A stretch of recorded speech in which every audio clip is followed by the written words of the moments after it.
Most people cross the line between being liked and being respected without ever realizing they've lost the room.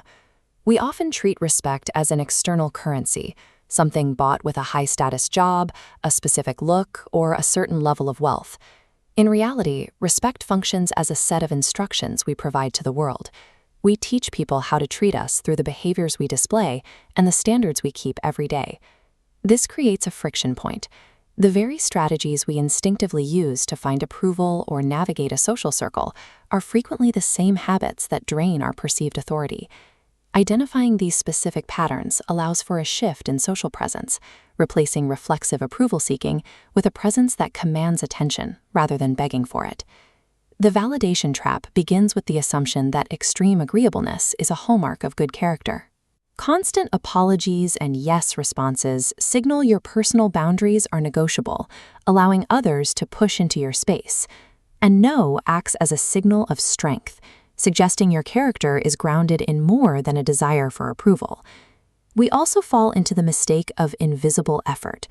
Suffering in silence to appear humble often backfires, as it hides the very discipline and integrity that people are wired to admire.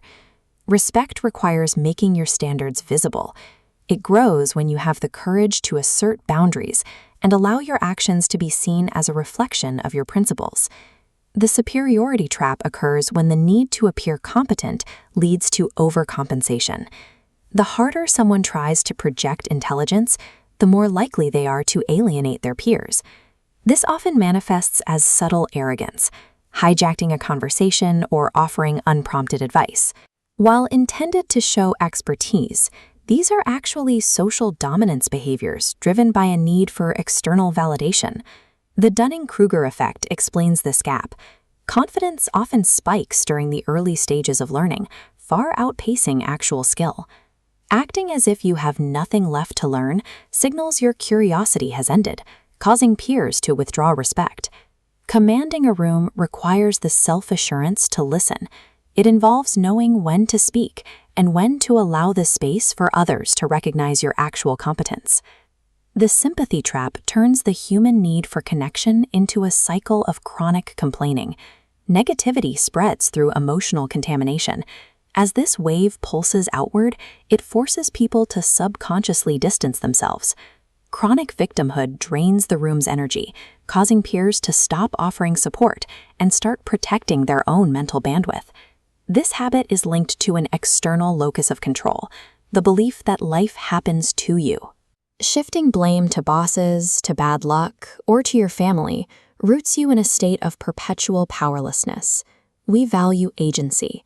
People grant respect to those who take ownership of their choices, not to those who rewrite their history to avoid responsibility. Our brains track two primary signals when assigning respect: a person's level of personal agency and the emotional environment they create for those around them. Shifting this dynamic requires walking away from social manipulation. It means letting go of the need to be liked through pleasing, the need to feel superior through arrogance, or the need for pity through complaining. The most effective path to authority is living by internal principles. Quiet accountability for your life provides a stable foundation others can trust. When you replace the search for validation with visible integrity, your behavior speaks for itself. You no longer have to ask for respect. You have simply become the kind of person who naturally receives it.